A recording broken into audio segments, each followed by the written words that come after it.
జై శ్రీరామ్. శ్రీమాత్రే నమః. శ్రీ గురుభ్యో నమః. 2025 సంవత్సరం జూన్ నెల 7వ తారీఖు నుంచి 2025 సంవత్సరం జూలై 28వ తారీఖు వరకు కూడా గోచారంలో సింహరాశిలో ఒక ప్రత్యేకాంశం చోటు చేసుకుంటుంది. ఈ ప్రత్యేకాంశం ఏంటంటే, సింహరాశిలో ఇప్పుడు నేను చెప్పిన ఈ సమయం మొత్తం కూడా మంగళ్ మరియు కేతువు వీళ్ళిద్దరూ కలిసి వాళ్ళ సంచారాన్ని సాగిస్తూ ఉన్నారు. మంగళ్ కేతు సంచారము ద్వాదశ రాశుల వాళ్ళకి ఎలాంటి ఎఫెక్ట్ ఉంటుందో మనం చూద్దాము.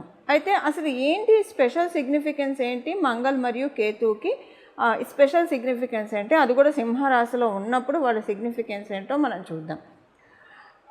మనకి పరాశర సంహిత చెప్పేది ఏంటంటే, కుజవత్ కేతు శనివత్ రాహు అని చెప్తుంది. అంటే మంగళ్ మరియు కేతు వీళ్ళిద్దరూ కలిసి బచక్రంలో 8వ స్థానమైన వృశ్చిక రాశిని వీళ్ళిద్దరూ కూడా షేర్ చేసుకుంటారు. అలాగే శని రాహువులు ఇద్దరూ కూడా కుంభరాశిని షేర్ చేసుకుంటారు.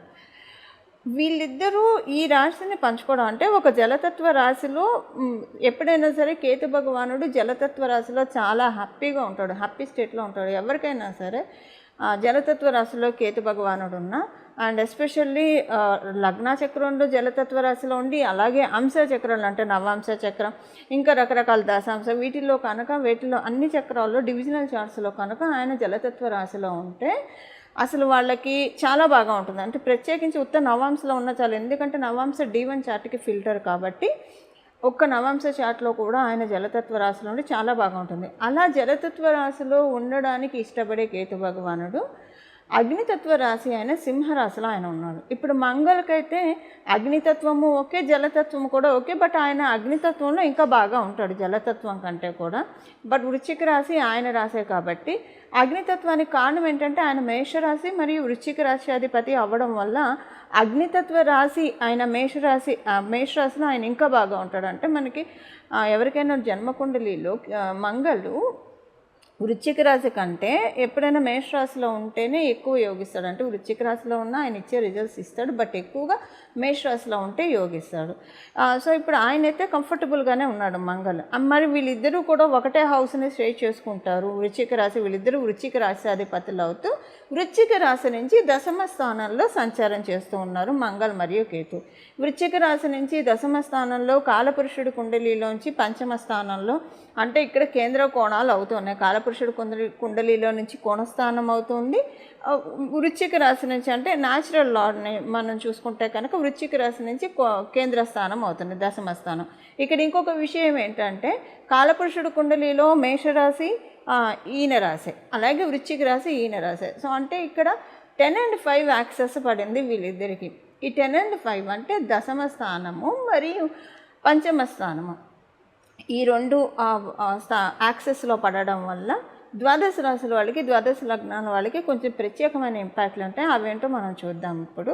ఇవన్నీ చూడటానికి ముందుగా అసలు ఇన్నాళ్ళు కూడా మంగళ్ ఆయనకంటే నీచ స్థానంలో ఉన్నాడు, కర్కాటక రాశిలో ఉన్నాడు, నీచ స్థానంలో ఉన్నాడు. నీచ స్థానంలో ఉన్న కుజుడు కర్కాటక రాశిలో కొంతమందికి కొన్ని అనుకూలతలను ఇచ్చాడు, కొంతమందికి కొన్ని ప్రతికూలతలను ఇచ్చాడు. ప్రత్యేకించి అనుకూలతలను ఇచ్చినా కూడా కొంతమందికి బాగా ఉండి ఆ యాక్సెస్ కనుక బాగా ఉంటే, అంటే అక్కడ వాళ్ళకి జన్మజాతకంలో గురు భగవానుడు ఉన్న, అంటే కర్కాటక రాశిలో లేదా ఇంకా వేరే కాంబినేషన్లో కొన్ని అనుకూలమైన పరిస్థితులు వాళ్ళకి ఇచ్చినా కూడా కొంతమందికి, బట్ ప్రతికూల పరిస్థితులు అయితే ఖచ్చితంగా ప్రతి ఒక్కళ్ళు చూస్తారు. దీనికి ఎవరు అతిథులు కారు. మంగళ్ కర్కాటక రాశిలో ఉన్నప్పుడు దానికి అంటే గడిచిన కాలాన్ని చెప్పేది, గడిచిన 2-3 నెలలుగా ఒకటి యాక్సిడెంట్స్ అన్నా ఉండొచ్చు. అందరికీ కలిపి చెప్తున్నాను నేను, ఈ రాశి ఆ రాశి అని కాదు. ఒకటి యాక్సిడెంట్స్ అన్నా అవ్వడానికి ఛాన్స్ ఉంటుంది. మీ అదృష్టం బాగుంటే త్రుటిలో తప్పించుకుంటారు అంతే, బట్ మేజర్ కాదు కానీ మైనర్. ఇప్పుడు అయిపోయిన దాని గురించి నేను చెప్తున్నాను. అలాగే డిస్ప్యూట్స్, మన చుట్టూ ఉన్న చుట్టుపక్కల వాళ్ళతోటి బాగా గందరగోళం. అసలు జనాలకి దూరంగా వెళ్ళిపోతే ప్రశాంతంగా ఉంటుందేమో, ఒక మునిలాగా ఒక యోగిలాగా అడవులకి వెళ్ళి తపస్సు చేసుకుంటే బాగుంటుందేమో అన్నంత సిచ్యువేషన్స్ చుట్టుపక్కల, అది బంధువులతో కావచ్చు, ఎవరితో అయినా కావచ్చు, ఇదన్నా ఉంటుంది. లేదా ఆరోగ్య సమస్యలు, అంటే ఈ మూడిట్లో ఏదో ఒకటి మంగళ అయితే ప్రతి ఒక్కళ్ళకి ఇచ్చే తీరుతారు. దీనికి ఎవరు అతీతులు కాదు. గడిచిన 3-4 నెలల సంగతి నేను చెప్తున్నాను. అది ఎందుకంటే ఆయన నీచంలో ఉన్నప్పుడు ఎప్పుడైనా సరే మంగళ కొంచెం ఇలాంటి ఇంపాక్ట్స్ ఇస్తూ ఉంటాడు. అందులో అక్కడ మిగతా ప్లానెటరీ కాంబినేషన్స్ కూడా దానికి తోడయ్యాయి. ఇప్పుడు మనకి బచక్రంలో కాలపురుషుడు కుండలిలో సింహరాశిలో ఉన్న మంగళ్ మరియు కేతు ద్వాదశ రాశుల వాళ్ళకి, ద్వాదశ లగ్నాల వాళ్ళకి ఎలాంటి ఫలితాలు ఇస్తారో మనం విడివిడిగా ప్రతి రాశి వాళ్ళకి తెలుసుకుందాము. ఇది ఒక మంచి కాంబినేషన్ అండి. ఈ కాంబినేషన్ని కనుక మనం చక్కగా యూటిలైజ్ చేసుకుంటే చాలా మంచి రిజల్ట్స్ ఉంటాయి. అంటే దీనికి తగ్గ మనల్ని యాక్టివేట్ చేసుకోవడానికి, ఇది మన జన్మ కుండలిలో ఇలాంటి కాంబో ఉన్నా లేకపోయినా మనం దీన్ని యాక్టివేట్ చేసుకోవడానికి ఒక చిన్న పరిహారం తెలుసుకుందాము. అలాగే అసలు వీళ్ళిద్దరు సింహరాశిలో కలిసి ఉండడం వల్ల ద్వాదశ రాశుల వాళ్ళకి, అలాగే ద్వాదశ లగ్నాల వాళ్ళకి ఎలాంటి అనుకూలతలు ఉన్నాయి, అసలు ఎలాంటి ఫలితాలు ఉన్నాయో ఇప్పుడు మనం చూద్దాం. ఆధ్యాత్మిక మార్గంలో అలాగే సాధనలో పట్టు పెంచుకోవాలనుకున్న వాళ్ళు, ఆధ్యాత్మిక మార్గంలో ఇంకా ముందుకి స్టెప్స్ వేయాలనుకున్న వాళ్ళకి సింహరాశిలో జరిగే మంగళ కేతు సంచారం చాలా మంచిది. ఎందుకంటే సూర్యనారాయణమూర్తి అన్ని విద్యలకి అధిదేవత, మనందరికీ తెలిసిన సంగతే. హనుమంతుడు కూడా సూర్యుడి దగ్గర నుంచే విద్యను ఉపాసించాడు. అందుకే మనం హనుమాన్ చాలీసాలో ఒకటి వస్తుంది, హనుమాన్ చాలీసాలో ఒక లైన్ వస్తుంది, శ్లోకాల్లో ఒక లైన్. అదేంటంటే అష్టసిద్ధి నవనిధికే దాత అసవరదీన జానకి మాత అని చెప్పి మనం చదువుతాం హనుమాన్ చాలీసాలో. అష్టసిద్ధులు అంటే అంతా కూడా ఆయన సూర్యనారాయణమూర్తి నుంచి గ్రహించిన విద్యే కదా. సో సూర్యనారాయణమూర్తి జ్ఞానప్రదాత, ఐశ్వర్యప్రదాత, అలాగే జ్ఞానప్రదాత, ఆరోగ్యప్రదాత, అన్నీ ఆయన సూర్యనారాయణమూర్తి ఇవ్వలేనిది ఏం లేదు. అలాంటి తేజోవంతమైన రాశిలో మంగళ మరియు కేతు వాళ్ళిద్దరూ ఉండడం అనేది ఇది నిజంగా ఆధ్యాత్మిక రంగంలో సాధనలో అంతకంతకు ఎదగాలనుకున్న వాళ్ళకి ఇది చాలా మంచి గోచారం, మంచి ట్రాన్సిట్ అని చెప్పాలి. దానికి కారణం ఏంటంటే అగ్నిస్థానము. మనకి బచక్రంలో ఇది అగ్నిస్థానము. అగ్నిస్థానాలు ఎప్పుడైనా సరే ధర్మ త్రికోణాలు. మనకి 159 అంటే మేషరాశి, కాలపురుషుడు కుండలు, మేషరాశి, సింహరాశి, అలాగే ధనురాశి, ఇవి అగ్నిస్థానాలు, ఇవి ధర్మస్థానాలు అని చెప్తుంది. సో ధర్మస్థానాలు, అర్ధస్థానాలు, కామస్థానాలు, మోక్షస్థానాలు అని ఇలా ఉంటాయి. ఇప్పుడు మనకి కావాల్సింది, ఇప్పుడు వీళ్ళు గోచారంలో సింహరాశిలో ఉన్నారు కాబట్టి అగ్నిస్థానం కాబట్టి ఇక్కడ మనందరికీ కూడా ఆధ్యాత్మికంగా ఇంకా ఇంతింటే వటుడింతే అన్నట్టు మనం ఇంకా ముందుకు వెళ్ళి పెరగడానికి, అంటే గృహస్థాశ్రమ జీవితంలో మన పనులు మనం చేసుకుంటూ, నిత్య దైనందిన జీవితంలో మన పనులు మనం చేసుకుంటూ భగవంతుడితోటి కనెక్ట్ అయ్యి ఉండడానికి, ఎలాగైతే సతీ సక్కుబాయి కావచ్చు, ఇలా కొంతమంది మన ముందే ఎంతోమంది వాగ్గేయకారులు కావచ్చు, వీళ్ళందరూ కూడా భగవద్ ఉపాసనతోటి వాళ్ళ జీవితాన్ని వాళ్ళు ధన్యం చేసుకున్నారు. అలాగ వెళ్ళాలనుకున్న వాళ్ళకి కనీసం ఈ జన్మ తొలి స్టెప్ చేసుకోవడానికి ఇది చాలా ఉత్తమమైన ట్రాన్సిట్. మకర రాశి అలాగే మకర లగ్నం.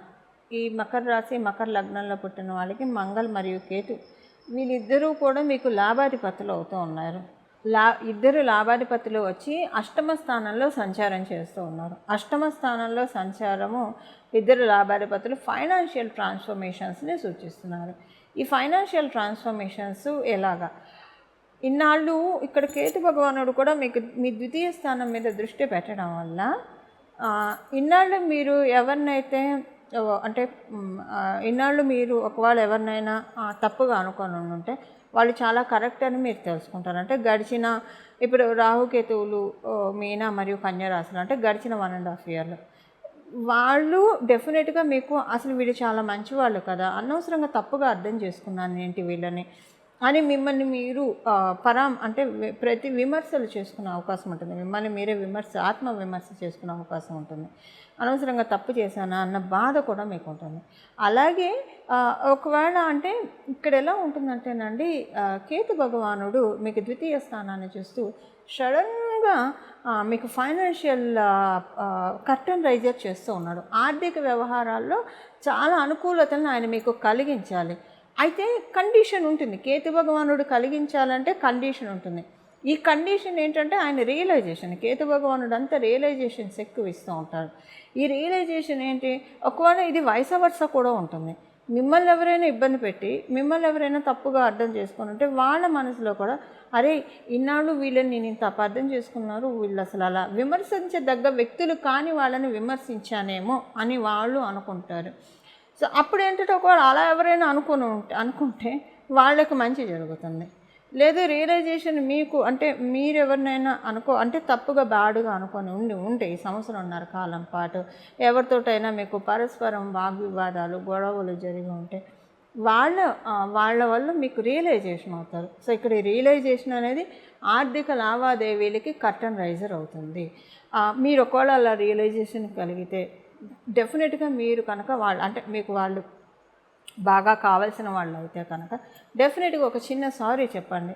సారీ చెప్పడం వల్ల కేతు భగవానుడి ప్రసన్నత ఎక్కువ తీసుకుంటారు. కేతు భగవానుడి ప్రసన్నత తీసుకోవడం వల్ల ఆర్థిక పరంగా ఆయన చాలా మంచి అనుకూలతను కలిగిస్తారు. అలాగే వ్యాపారంలో, ఉద్యోగంలో ఇన్నాళ్ళు మీకు అసలు అనుకూలంగా లేని వాళ్ళు ఎవరైనా ఉంటే వ్యాపారంలో కావచ్చు, ఉద్యోగంలో కావచ్చు, ఫ్రీలాన్స్ వర్క్స్ చేసే వాళ్ళకి కూడా వాళ్ళందరూ ఇప్పుడు మీకు బిజినెస్ ఇస్తారు. వాళ్ళు చాలా అనుకూలంగా మారుతారు. ఉద్యోగస్తులకైతే కొలీగ్స్ ఎవరైనా మీకు అగెన్స్ట్గా ఇన్నాళ్ళు ఉంటే వాళ్ళు ఇప్పుడు మారిపోతారు. మీకు చాలా ఫేవరబుల్గా అవుతుంది.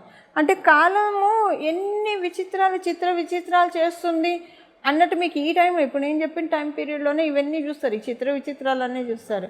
కాలం మహిమ భలే ఉంది.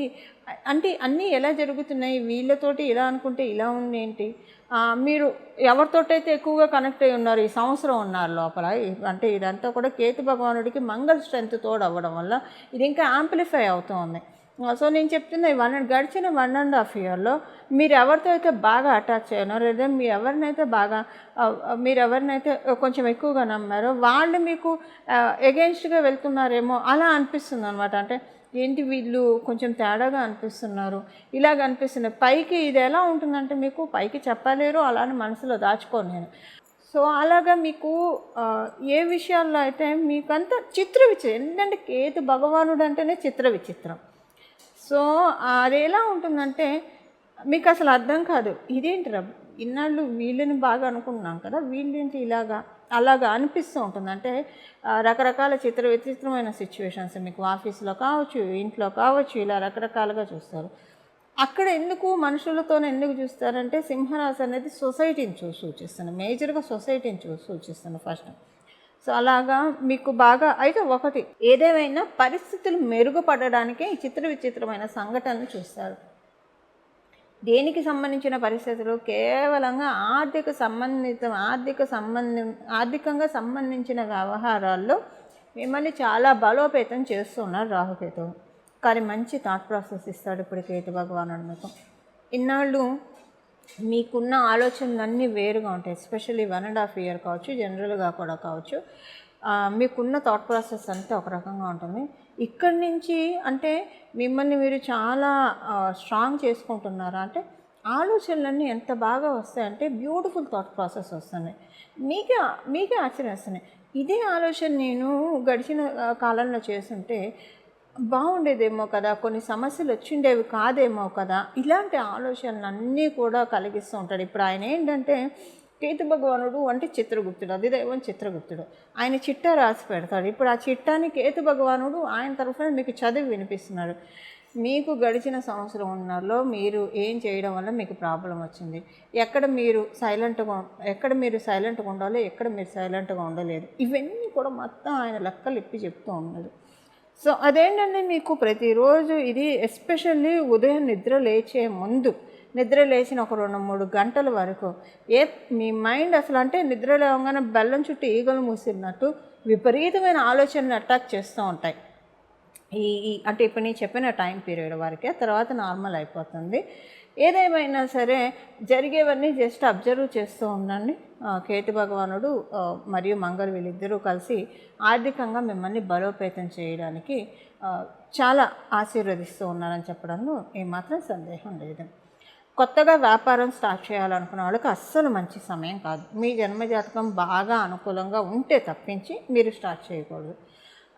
ఫ్రీలాన్స్ వర్క్స్ చేసే వాళ్ళకి చాలా అనుకూలమైన సమయం, ఉద్యోగస్తులకు అనుకూలమైన సమయం, ఆల్రెడీ వ్యాపారం చేస్తున్న వాళ్ళకి మీకు అనుకూలమైన సమయం. కాకపోతే కొత్తగా వ్యాపారం స్టార్ట్ చేయాలనుకునే వాళ్ళకి మటుకు ఇది అసలు మంచి సమయం కానే కాదు. మీ జన్మజాతకంలో ఎక్స్ట్రీమ్ బాగా ఉంటే అప్పుడు దాన్ని అనుసరించి ఉంటుంది, కానీ గోచారం అస్సలు సపోర్ట్ చేయట్లేదు. ఇవి మకర రాశి, మకర లగ్నంలో పుట్టిన వాళ్ళకి మంగళ మరియు కేతు వీళ్ళిద్దరు ఇచ్చే ఫలితాలు. ఇప్పుడు పరిహారం మనం చూద్దాము. సింహరాశిలో ఉన్న మంగళ్ మరియు కేతు అందరికీ అనుకూలమైన పరిస్థితులను ఇవ్వడానికి, అంటే అనుకూలమైన అంటే మన జన్మజాతకంలో ఈ యోగం ఉన్నా లేకపోయినా ఉన్న వాళ్ళకైతే ఇంకా బాగా ఉంటుంది. ఎస్పెషల్లీ సింహరాశిలోనే ఉంటే ఇంకా బాగా ఉంటుంది, లేదా ఏ రాశుల్లో అయినా సరే మంగళ కేతు కంజంక్షన్ ఉంటే కనుక మీ జన్మజాతకంలో అది అంటే అన్ని రాసుల్లో ఇది పూర్తిగా యోగదాయకం అని కూడా చెప్పలేము. అన్ని రాసుల వాళ్ళకి ఇది యోగదాయకం కాదు. ఇప్పుడు మకర కుంభ రాసుల వాళ్ళకి ఇలా మంగళకేతు కంజంక్షన్ అసలు యోగదాయకం కాదు. కొన్ని రాసుల వాళ్ళకి ఇది చాలా యోగదాయకాన్ని ఫలితాలను కూడా ఇస్తుంది.